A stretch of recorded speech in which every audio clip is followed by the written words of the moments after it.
안녕하십니까. 세계선교 신학 신대원 선생 여러분, 찬양을 학을 맡은 백이철 교수입니다. 오늘 찬양학에서 강의하고자 하는 것은 음악은 자신의 가치를 극대화시키는 힘이 있다는 제목으로 강의를 하도록 하겠습니다. 국가 원수들이 외국을 순방할 때 그를 최상으로 높여 환영하는 행사가 군악대를 동원하는 영접입니다. 많은 사람들이 있겠지만 지금까지 음악을 가지고 기빈을 마중하는 일에는 변함이 없습니다. 또 그들은 음식으로도 대접하고 자리를 빛내면서 음악은 빠지지 않습니다. 음악 속에는 그 사람의 신분과 위상을 최상으로 높여서 가장 즐겁게 해주는 비밀이 있기 때문입니다. 이것은 바로 기독교 문화에서 기인한 방법입니다. 보십시오. 지금도 교회 안에서 행해지는 예배를 보면 더욱 사실적으로 증명이 됩니다. 만왕의 왕이신 하나님을 만나고 그를 가장 높이고 환영하는 예배의 핵심이 무엇이겠습니까? 왜 예배 속에 이런 많은 찬송가를 부를 수밖에 없는가? 그렇습니다. 음악 속에는 인간들이 상상 못할 영광과 존귀함이 숨겨져 있기 때문입니다. 첫째, 육신적으로 가장 기분 좋게 해주는 것이 음악의 힘입니다. 아리스토텔레스는 같은 이는 음악은 우리 영혼을 황홀한 상태로 이끌어 올리는 힘이 있다고 말했습니다. 그것은 인간이 음악을 좋아하는 이유로 자신의 긍정적인 욕구나 행복을 추구하기 위한 최선의 방편으로 또 하나님 만나는 방편입니다. 사용하고 있다는 데서도 잘 드러나고 있습니다. 그래서 음악 속에서 들어가면 뭔지는 모르지만 육신적, 영적으로 자신을 상승시키는 큰 힘들을 만나게 됩니다. 얼마만큼 상승될까? 좋은 예는 아니지만 마치 마취제가 개발되기 전에 중요한 수술 환자에게 음악으로 마취제를 대신하기도 했습니다. 예에서도 음악의 신비한 힘을 엿볼 수가 있습니다. 그래서 평생토록 사람은 음악 속에서 행복을 꿈꾸고 자신들을 마취하며 음악과 더불어 살아가고 있습니다. 세상 음악에서 겪는 여러 가지 아픔과 슬픔들을 음악의 힘으로 녹여내기도 하고 있습니다. 삶처럼 덤벼서는 인생 풍랑도 음악의 배를 타고 뛰어넘기도 합니다. 그렇습니다. 좋은 음악을 들으면 기분이 아주 좋아집니다.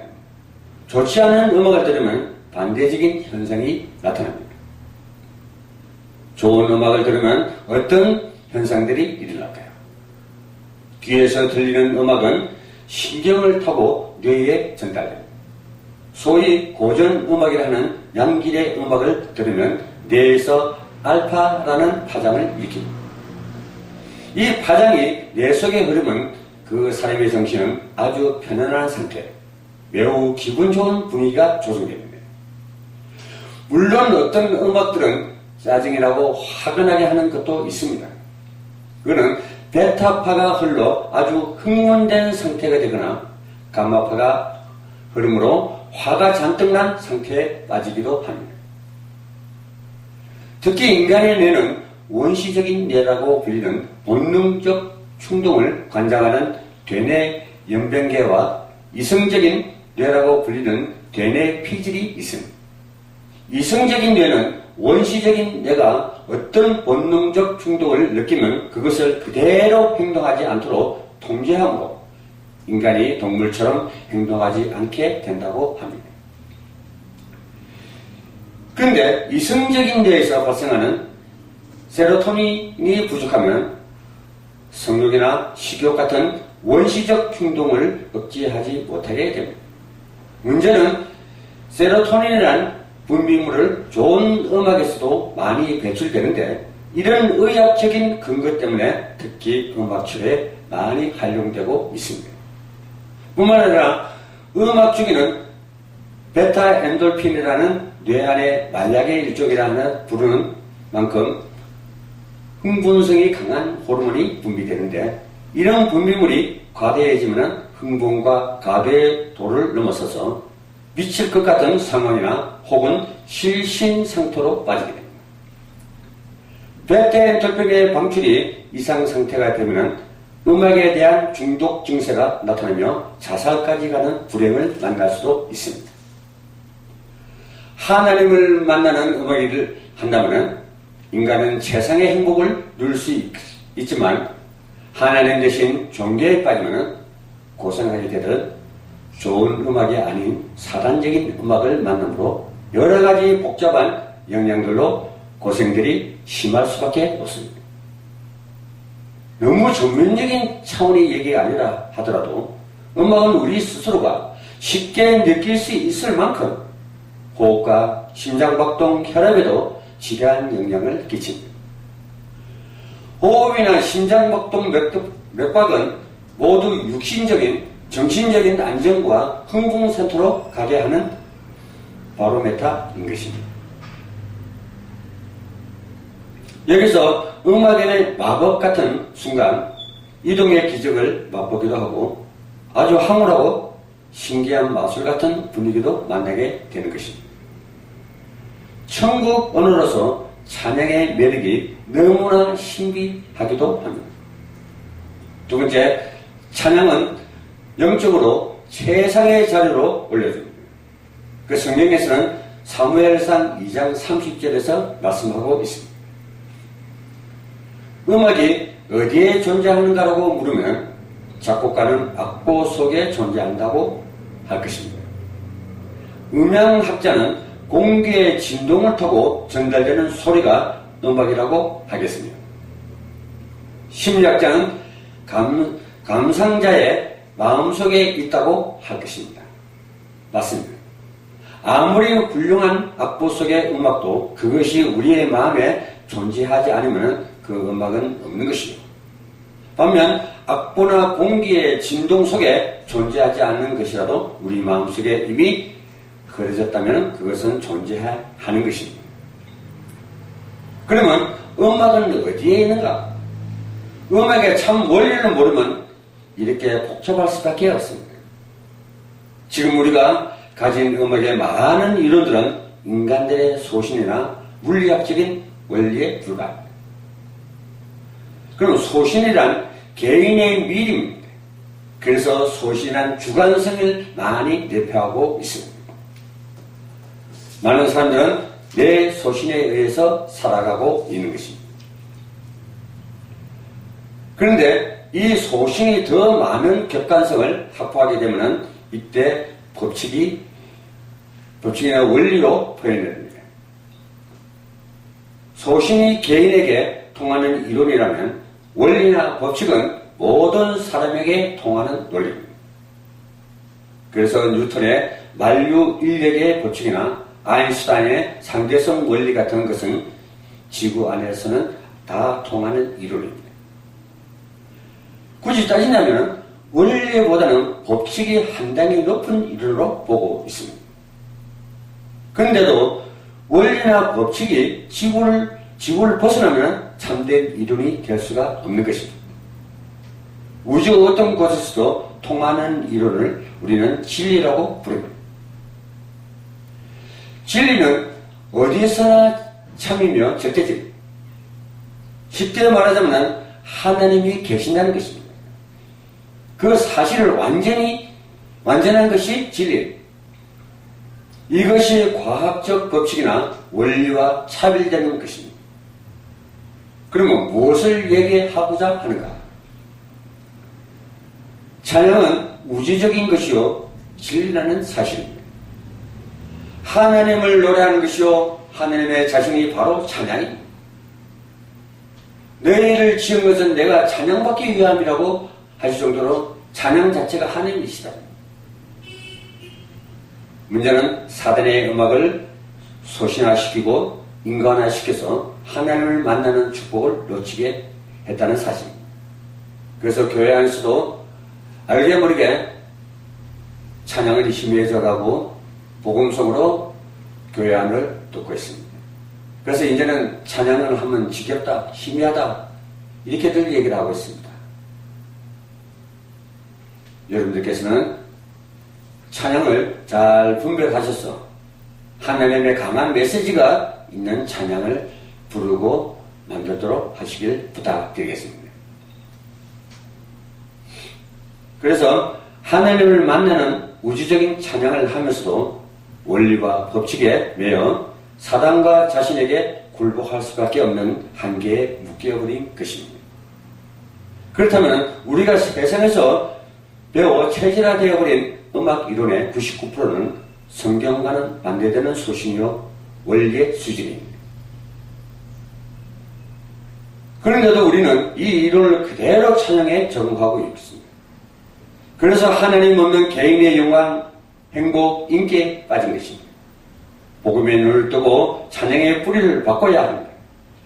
예배 순서 속에 60, 70%의 찬양은 무엇을 요구합니까? 참으로 하나님을 만나는 찬양이 들어진다면 어떤 축복과 응답을 누리게 되겠습니까? 이미 세상적이며 육신적인 원리에서도 음악이 가지는 힘과 인간에게 주는 행복과 화려함을 짚어보았습니다. 사실 이 그 모든 것들은 가짜요 물거품 같은 것입니다. 그래서 음악가들이 연주회를 끝내고 나면은 반드시 뒤풀이를 성대하게 해야 하는 이유이기도 합니다. 바로 이것이 이유입니다. 우리의 영적 신분에 걸맞게 참 찬양은 영적 축복과 영광으로 그대로 회복시켜줍니다.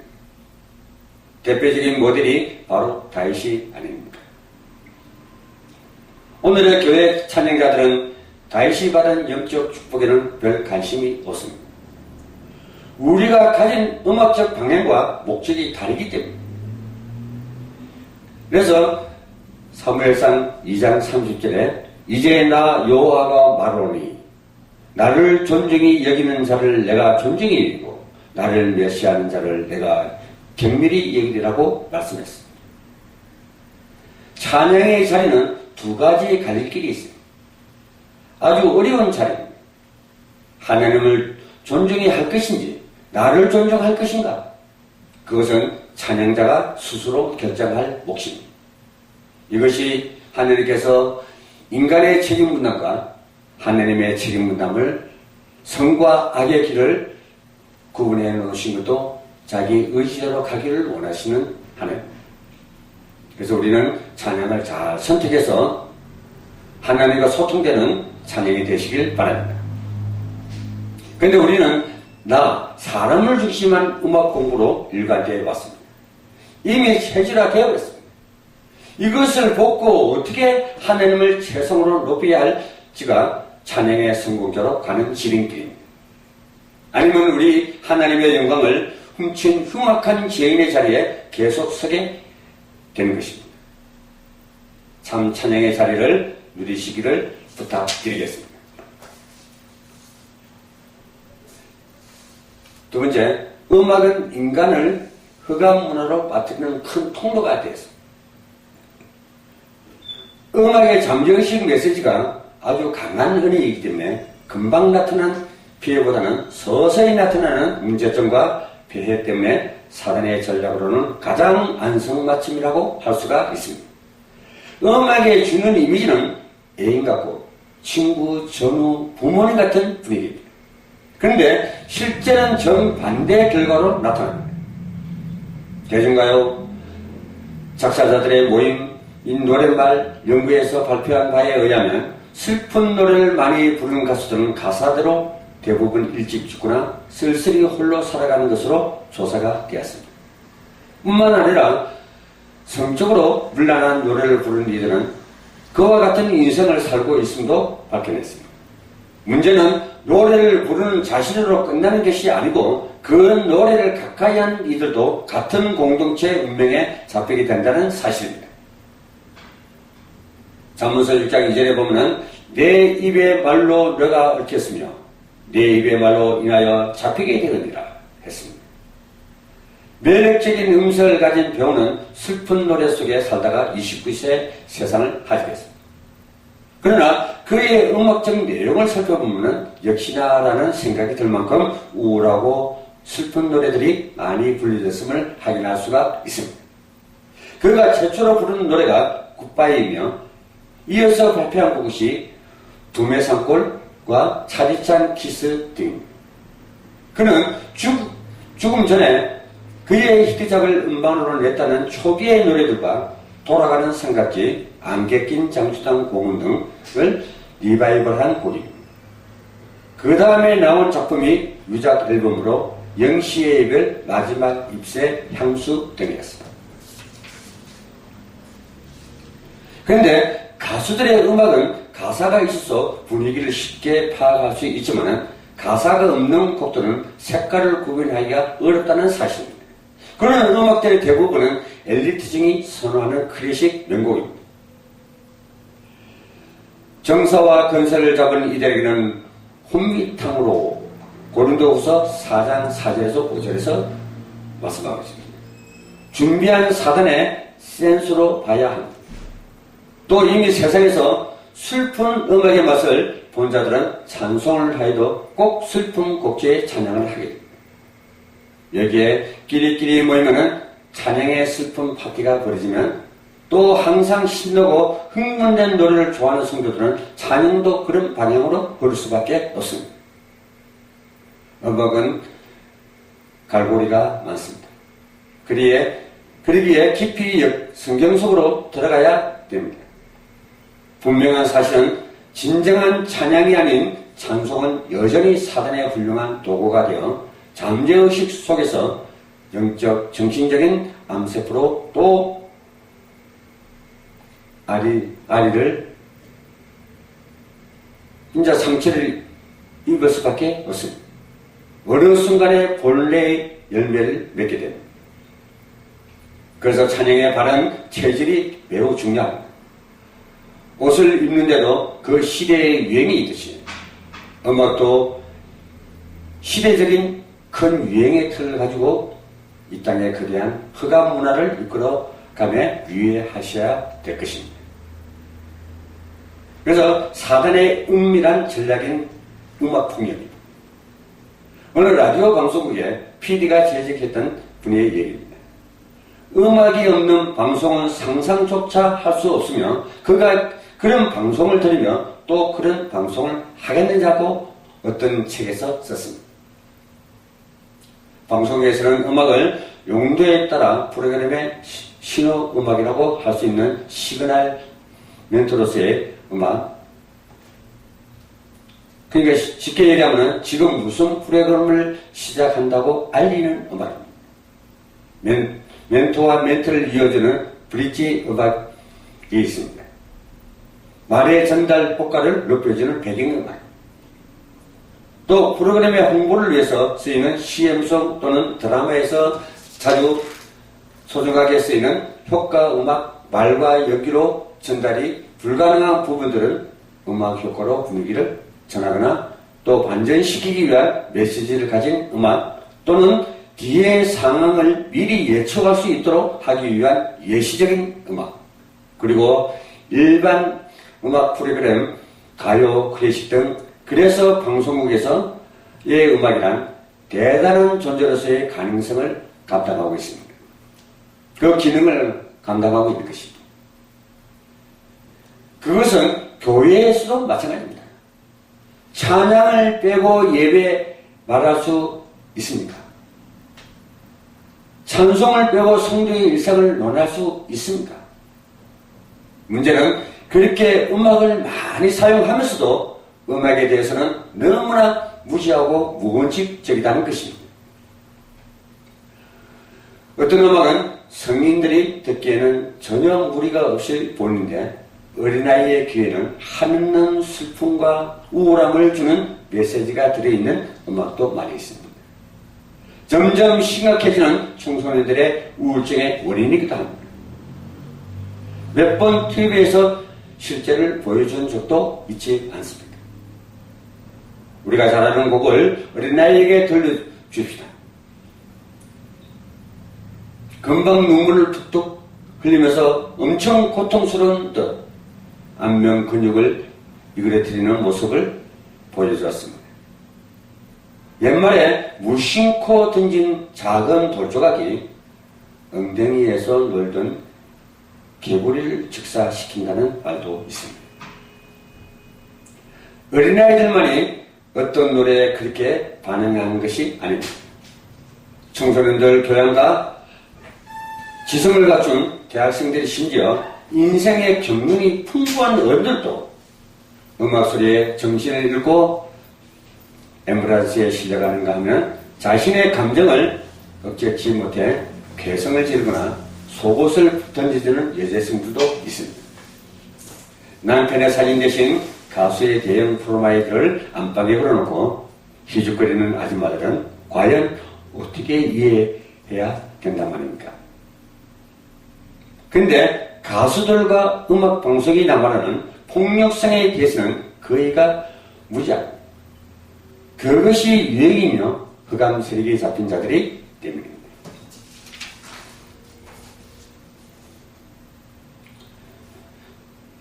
선생님 여러분, 그렇다면 복음 가진 교회가 여기에 정확한 답과 방향을 제시할 수 있어야 하지만 잠잠하거나 오히려 우호지기까지 합니다. 음악은 조금만 깊이 들어가면 중독성과 마취성이 작용하면서 우상이나 종교처럼 되어버립니다. 철모르는 중교성들이나 아줌마들이 음악 때문에 미쳐 돌아다니는 때는 모두 그런 영적 비밀들이 작용하고 있기 때문입니다. 음악이나 가수를 탓하기 이전에 사단의 전략임을 봐야 해결이 가능합니다. 특히 찬양 사역자 여러분들께서는 자기의 애청곡만 찬양을 할 것이 아니라 그 가사 하나를 보면서 하나님과 소통되는 찬양이 되길 바랍니다. 그렇지 않으면 사단에게 속으면 음악의 천재라는 사단에게 속기 때문에 하나님과 불통되고 만사부통이 되는 것입니다. 사회학자들이 보는 음악의 이해와 위험성입니다. 1900년도 중엽 독일의 프랑크푸르트 대학에서 만들어진 이론가들과 저술가들로 구성된 프랑크푸르트 학파의 이론인 아도르노라는 사회의 구조를 진보적인 변화로 이끌어가기 위한 중요한 이론들을 제시한 학자로 유명합니다. 그는 문화야말로 자본주의의 지배를 위한 중심적 역할을 한다고 보았습니다. 그 문화 중에 대중음악은 문화의 중심부에 자리하고 있다고 말했습니다. 그리고 또 그 위험성도 지적을 했습니다. 특히 음악의 눈부신 역사를 가진 독일인의 눈으로 볼 때 더욱 고려할 수밖에 없었을 것입니다. 그러면 그가 문화의 중심에서 서 있는 대중음악에 대해서는 대단히 부정적인 견해를 드러냈습니다. 먼저 대중음악을 거짓된 것이라고 지적한 점이 아주 특이합니다. 그는 이어 대중음악이 주는 쾌감은 포연적일 뿐 청취자들을 그 노래의 리듬에 순종하는 노예로 전락시키게 된다고 저술하고 말하고 있습니다. 그래서 대중들이 거기에 열중하고 순종하는 동안 자신도 모르게 오염되고 산업화된 자본주의의 체제에 지배 속으로 빠져들게 된다고 합니다. 또 음악으로부터 오는 감동을 클래식이나 대중음악이 다르지 않다고 강조하고 있습니다.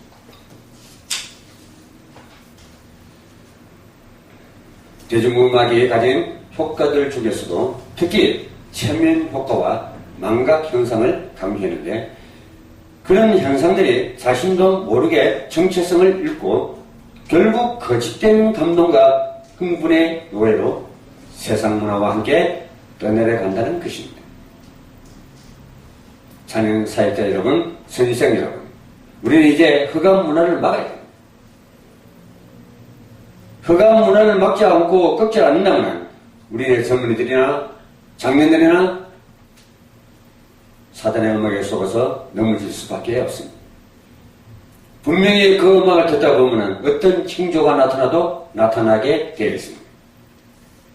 미미하게 보이는 음악도 그 색깔에 따라 개인의 운명을 좌지우지하며 그들 문화의 꽃을 피워갑니다.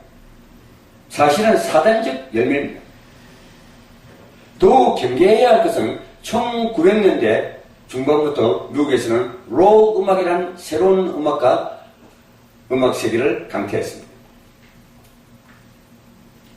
문화를 완전히 장악해버렸습니다. 우리가 흔히 말하는 전위 음악입니다. 전위란 말은 기존의 질서와 양식을 부정하고 새로운 기준과 격식을 내세움을 의미합니다. 그렇습니다. 문화는 항상 이런 예상치 못한 반항아들이 나타납니다. 기존의 질서에서 대항하고 맞짱을 떠서 승리하면 그것이 새로운 기준의 절대 문화로 군림하게 될 것입니다. 마치도 정글에서나 통하는 양육강식 같은 치열한 생존투쟁이 문화라는 현장에서 동일하게 이루어지고 있습니다.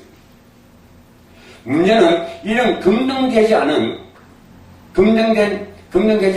낯선 전위 음악들이 등장할 때 사회 현장에서도 예상치 못할 비극적 사건들이 터진다는 사실입니다.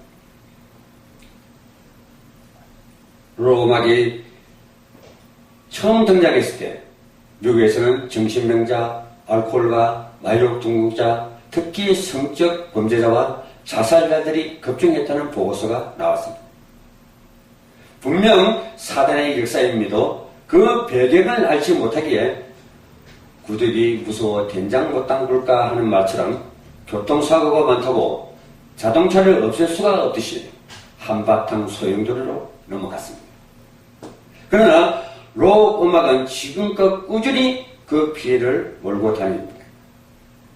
불신자들과 마저도 이런 음악을 공공의 적으로까지 몰아붙였습니다.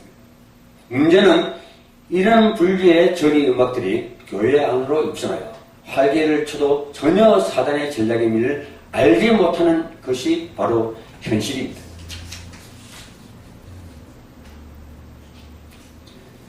장사역자 여러분, 또 세계선교 신학신조원 선인생 여러분, 여러분께서는 오늘 이 찬양의 메시지가 여러분들이 세상 끝날까지 생명 있는 자 열방 중에 외치십시오. 예수는 그리스도라고.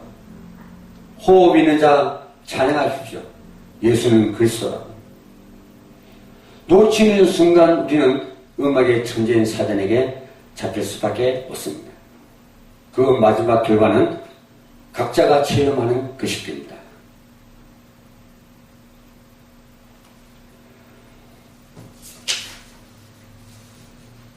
그래서 찬양을 통해서 이상한 영적 분위기를 연출시키고 청소년 중에는 그런 음악으로 인한 피해가 속출되어도 속수무책인 상황에 이르렀습니다. 사단의 전략은 음악으로 교회마저 흑암 문화 속으로 끌어가겠다는 속셈입니다. 여기에 찬양 사역자들이 영적 눈을 뜨고 찬양의 기준을 사수하고 잘못된 찬양 문화를 치유하는 사역을 감당해야 한다는 적절한 사실입니다. 이거는 피할 수 없는 시대적 사실입니다. 중심만 바로 하면 하나님의 역사하실 것입니다. 한 걸음 나아가 이제는 세상 음악 문화와 그로 인한 피해자들까지 살리고 치유하는 사명을 회복할 시간표가 되었음을 전생 여러분 잘 기억하시기 바랍니다. 찬양사역자 여러분은 내가 찬양하는 어느 곳이든 가는 곳이든 밟는 곳이든 흑암 저주의 색들을 다 꺾는 찬양의 권능이 임하는 찬양이 되시길 바랍니다. 그리고 꼭 회복해야 할 것은 선지자 제사랑 왕같은 신분이 회복된 찬양을 하시기에 흑암 권세들은 다 꺾일 줄로 믿습니다. 오늘 강의를 들으신 선생 여러분, 찬양 사역자 여러분, 대단히 감사합니다.